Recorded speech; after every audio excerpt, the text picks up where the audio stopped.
et on va repartir sur une diapositive vide. Quand on est dans PowerPoint, ici, qu'est-ce qu'on trouve? On a le nom, au fait, de notre fichier. Par définition, par habitude, Word, en fait, PowerPoint, quand il donne un nom, c'est présentation. Il nomme présentation. Mais nous, deux fois, on veut nommer notre présentation d'une façon ou d'une autre. On veut donner un nom à notre présentation. Et qu'est-ce qu'on va faire? On doit changer le nom de cette présentation. Mais avant de changer le nom de la présentation, nous devons enregistrer cette présentation quelque part.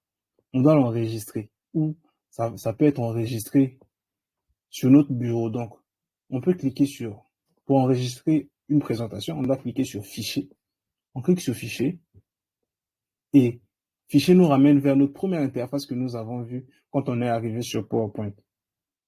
Il y a deux options, enregistrer et enregistrer sous. Ceux qui ont suivi la première partie de Word, ils vont bien comprendre cela. Enregistrer et enregistrer sous. Enregistrer et enregistrer sous, c'est deux façons d'enregistrer. Mais quand c'est la première fois que vous êtes en train de créer un document, enregistrer et enregistrer sous n'ont aucune différence. Quand on clique sur enregistrer, c'est cette interface qui sort. On clique sur enregistrer sous, c'est la même interface aussi qui sort. En tout cas, c'est la même interface. Pourquoi? Parce que c'est la première fois. Et la première fois, nous n'avons pas encore localisé notre fichier. Notre fichier doit être mis quelque part avant d'être enregistré. Donc, on doit simplement l'enregistrer sous. Donc, chaque fois qu'on clique, on a cliqué sur enregistrer, mais on voit bien que le curseur orange là se met toujours sur enregistrer sous. Parce que cette interface, c'est l'interface de enregistrer sous. Donc, avant de pouvoir enregistrer simplement notre diapositive, notre présentation, on doit d'abord le localiser. Et pour localiser, rien de plus simple. On va parcourir. On veut le mettre sur notre bureau, par exemple. On parcourt et on sélectionne notre bureau. Ici, nous pouvons voir, ici, c'est écrit nom de fichier. On peut nommer notre fichier.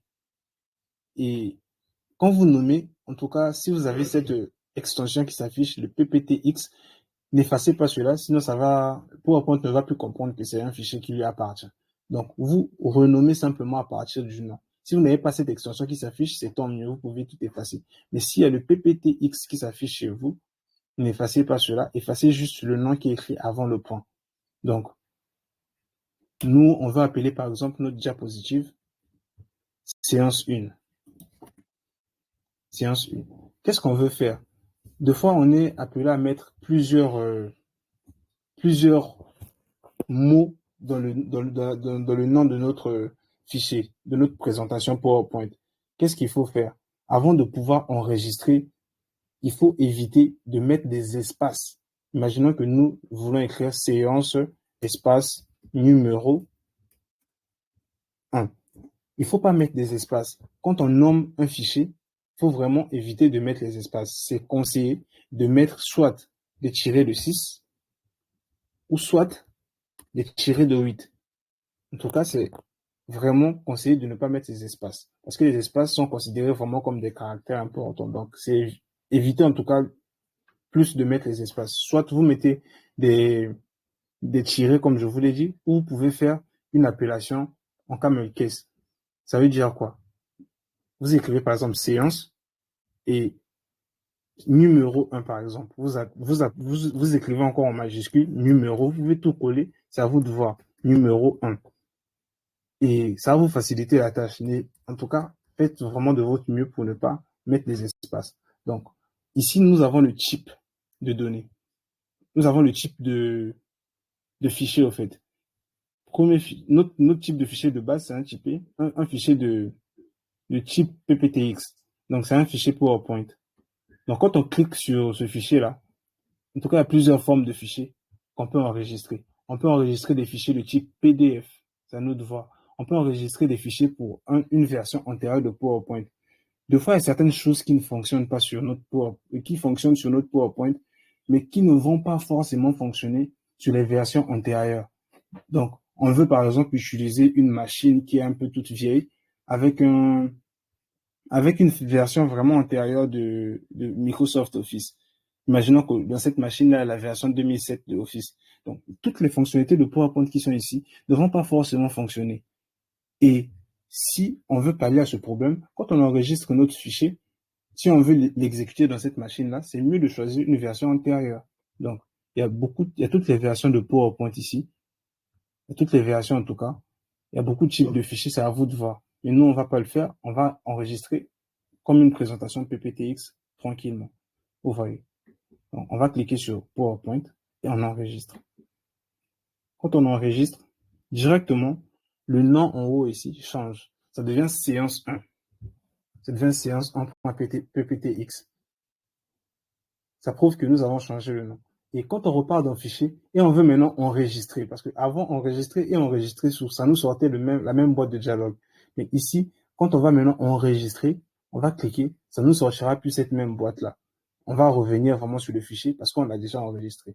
Et pour rappel, pour enregistrer, nous avons aussi un raccourci clavier qui est très simple, CTRL S. Enregistrer, c'est sauvegarder. Donc, rappelez-vous, sauvegarder, c'est S. Donc, CTRL S pour sauvegarder. Maintenant, il y a aussi ce bouton ici, en haut, qui s'appelle enregistrer. Donc, on peut enregistrer directement ici, soit faire le raccourci, soit enregistrer. Nous avons aussi des boutons ici. Là. Ce bouton nous permet de repartir en arrière. Si nous avons fait des fautes, en tout cas, on va annuler ce que nous venons de faire. Et on peut ajouter des boutons à tout ce qui existe en haut. Là. Ce sont ce qu'on appelle un menu. C'est un menu, c'est un autre menu, par exemple, qui est en haut. À ce menu-là, on peut ajouter d'autres nouvelles fonctionnalités. Quand on clique sur cette flèche-là, on peut lire personnaliser la barre d'outils. Voilà. C'est la barre d'outils à accès rapide. Et cette barre d'outils, on peut vraiment ajouter de nouvelles fonctionnalités. C'est à nous de voir. On peut vouloir ouvrir un nouveau fichier directement sur cette barre d'outils.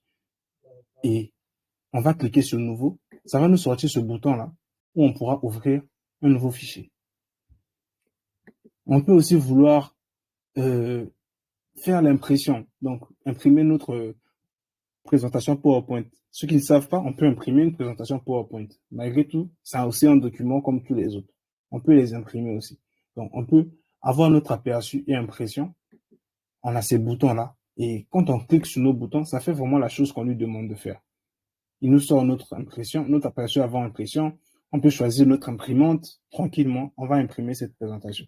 Donc, moi, j'ai pas besoin de tous ces boutons. Je vais les retirer. Et ce bouton-là, c'est un bouton pour vraiment faire marcher notre présentation. C'est pour présenter notre présentation. Donc, ça va commencer notre présentation depuis le début, par exemple. Donc, nous avons plusieurs diapositives. Nous avons fini, par exemple, d'écrire notre présentation, de faire tout ça. On va cliquer sur cette présentation. On va cliquer sur ce bouton. Ça va ouvrir notre présentation en grand écran. C'est avec ce bouton-là qu'on ouvre notre présentation en grand écran. Pour le moment, nous n'avons rien dans notre présentation, donc l'écran est blanc. Ça nous ouvre notre présentation en grand écran. Et vous pouvez soit cliquer sur ce bouton, soit faire le raccourci clavier F5. Remarquez bien, chaque fois qu'on survole un bouton, il y a la description de ce bouton qui sort. Donc, commencer depuis le début. C'est écrit démarrer le diaporama à partir de la première diapositive. Et entre parenthèses, on a mis F5. Donc, F5, c'est ça, c'est ce raccourci-là, ce bouton-là, quand on va cliquer, ça va nous faire sortir le même résultat qui a été donné quand on clique sur ce bouton. Donc, c'est un raccourci. Deux fois, on ne veut pas chercher ce bouton, on clique simplement sur F5 et ça se réalise et tout.